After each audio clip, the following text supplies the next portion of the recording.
Welcome to Meaningful Mornings.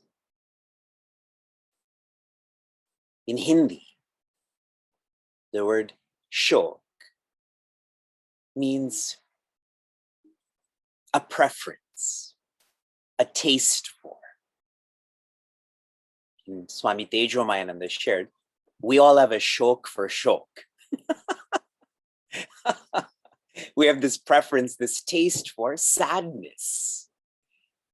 We don't know what to do with ourselves when we smile. When we see people who are smiling, we think, what's wrong with them? Meaningful Mornings, our workshop, is for us to change our preference, to change our taste from having a shok for shok into having a shok for ashoka, which means the one who's not sad, not afraid, not confused. For a searcher, they have one birthday, the day that their body was born. For a seeker or shishya, we have 4 birthdays. The birth of Bhagwan or God, the birth of Shastra or God's map, the birth of our Sadguru or our guide that interprets the map of God. And the 4th is the birth of this body, which allows us to be a seeker.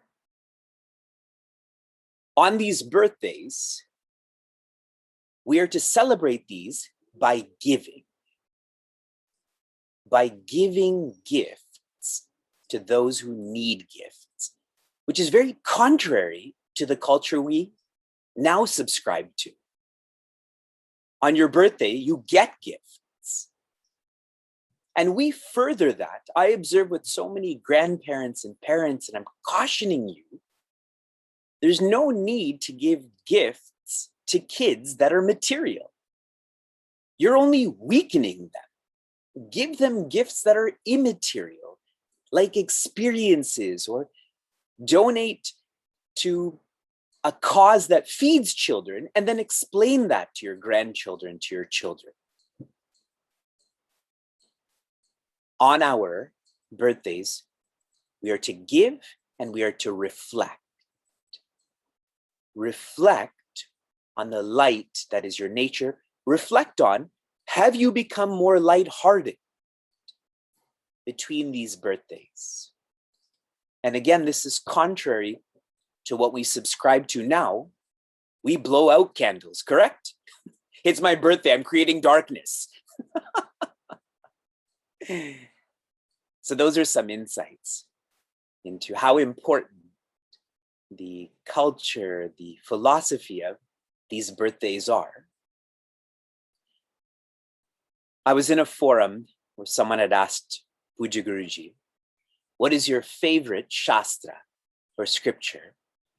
And he had shared, I can't help but say it is Bhagavad Gita. Why? Because it is most practical. And zooming in on this, in chapter 2, verse 7, Prince Arjuna does say, Shishyaha te aham. I am your disciple.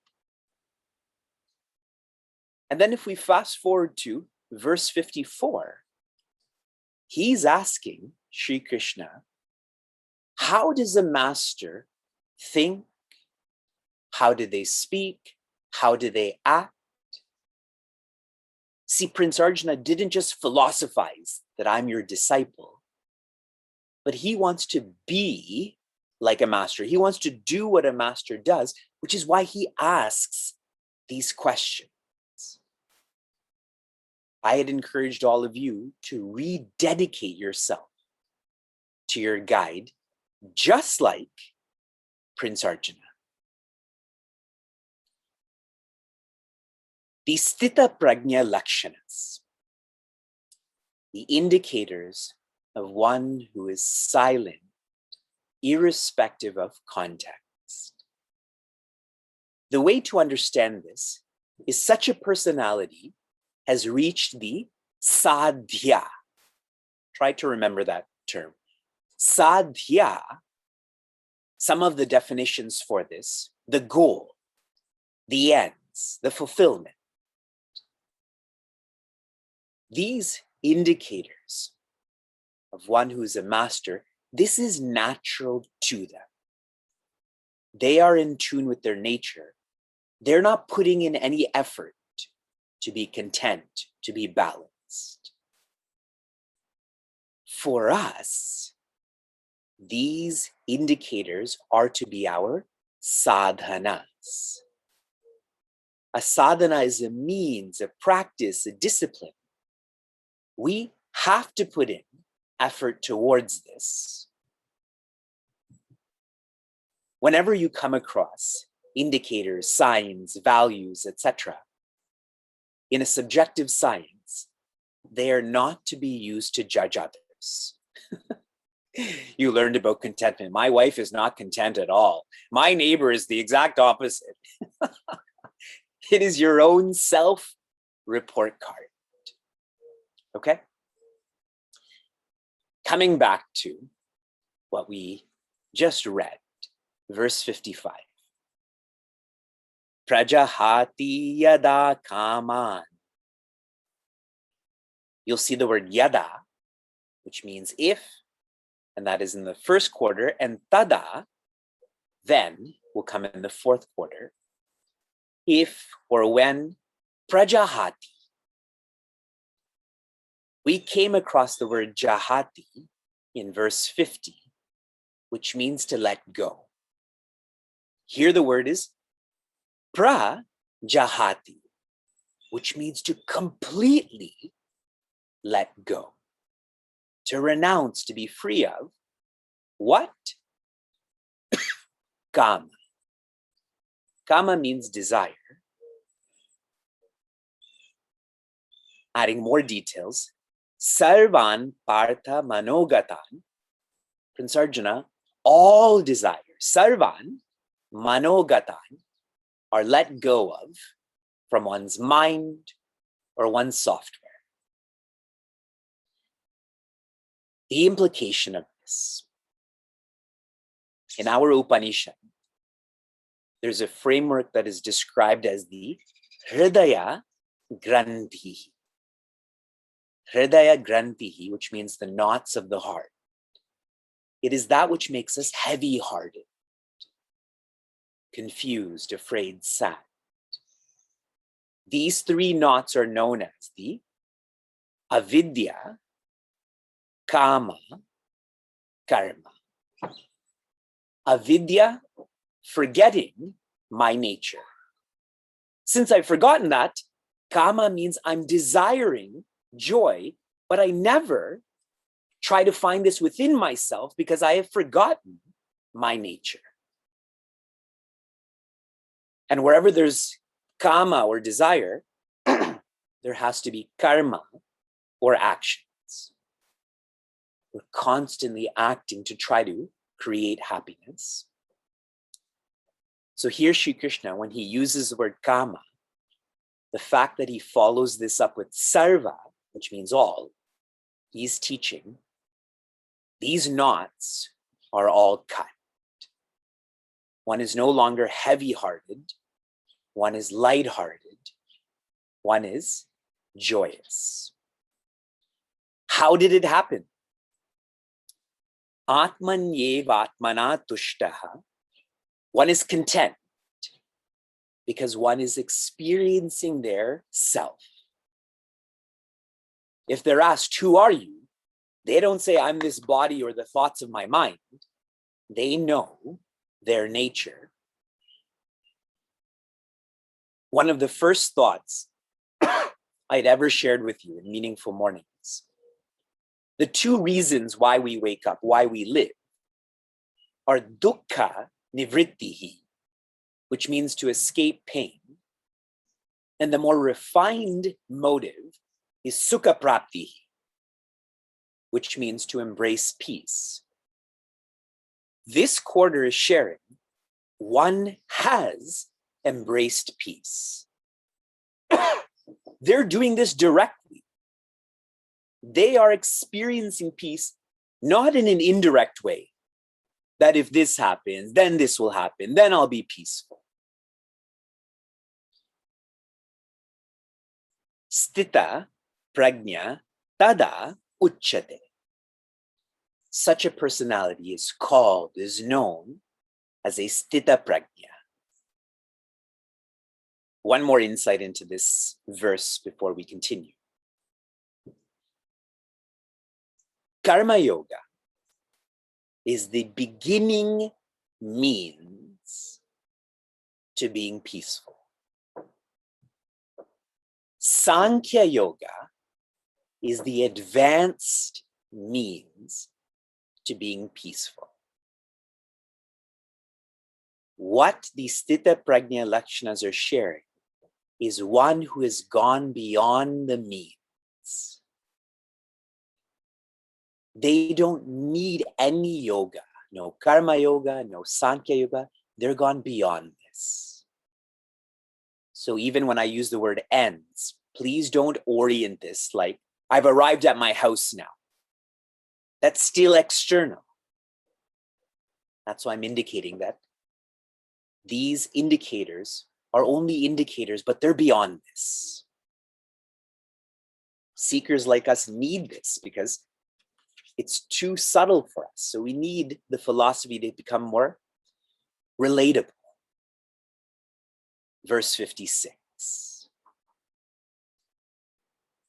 Dukkeshvanudvigna manaha sukheshu vigatasprahaha vitaraga bhaya krodaha stitadir muniruchyate.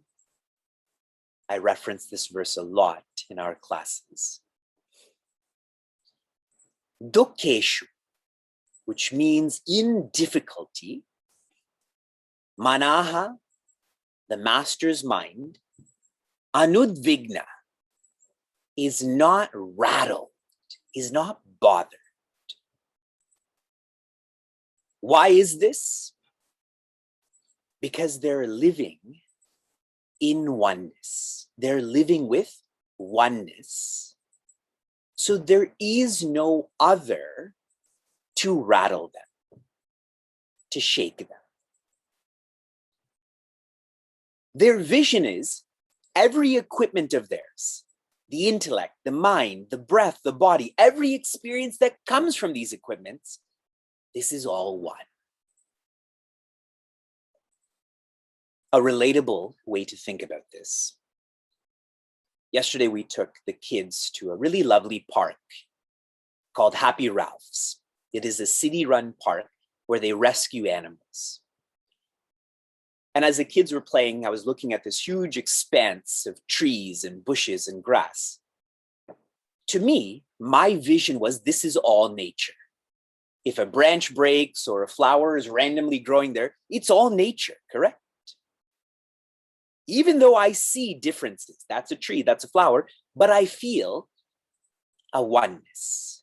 So I don't like that more and I don't dislike this more. That's how a master lives, with their equipments and the experiences of the equipments. So, sukheshu vigatasprahaha. When in, we'll call this pleasure, possession, position, this sukha, vigatasprahaha, they don't long for this. They don't depend on this. Because there's that oneness again, correct? If there's a rainbow, you can say, I like yellow, but I don't like orange. But if your vision is on this white light or colorless light, you don't have likes, dislikes, you don't have dependency. You're balanced. And very quickly, the last quarter. Because one is in tune with their infinite nature, vita means to be without. without raga, which is attachment, without bhaya, which is fear, without krodha, which is to be without anger. Imagine our lives without anger. We can't. We'll start imagining. Sthita dir muni ruchyate. Again, such a person, uchyate, is described as a munihi. Can you all show me how a munihi looks? Long hair, long beard, wrinkly skin. They have their hand on that stick, right? Because they're doing so much japa. You're all munis. Your family may not describe you as that, but I am, okay? The word muni means manana shilava, the one whose lifestyle is about reflecting. I have lots to share about being without anger, which we'll focus on tomorrow. Your application was to rate yourself, to refine yourself, to rededicate yourself to upasana, to acharya upasana on these significant birthdays. Remember to be and do what your guide is and is engaged in. Your application for this morning, I want you to reflect on what are the 3 fundamental fears that every creature, humans, animals, plants, stones, have. We all have 3 fundamental fears, and I'll tell you in advance, one of them is not public speaking. I'm sometimes afraid of how some of you look, but I'm not afraid of sharing thoughts with you. Shanti, shanti, shanti. Be safe, be sound, be serene, be happiness.